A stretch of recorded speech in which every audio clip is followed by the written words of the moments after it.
এই তো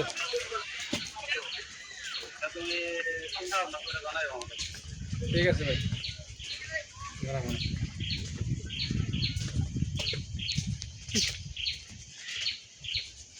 যাবেন নাকি? 9 লাখ টাকা দিলাম, কইলাম রে 3 লাখ টাকা হইলে তাহলে রিস্ক নিতাম। ক্লিয়ার হল আলহামদুলিল্লাহ।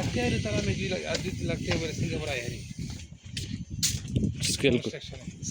হ্যাঁ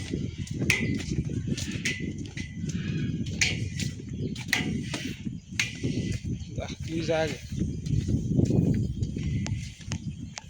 আগুন গেছে বলে কোম্পানি।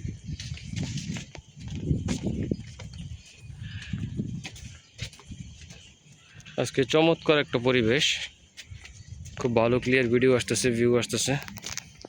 এই দেখেন সিঙ্গাপুরের নিরাপত্তা কোথায়, সমুদ্রের মধ্যে একটা ভাসমান বেলা, তার উপরে 2-3টা ক্যামেরা চারিদিকে মনিটর করতেছে। কেউ কি সাইড সাইড আগে নাকি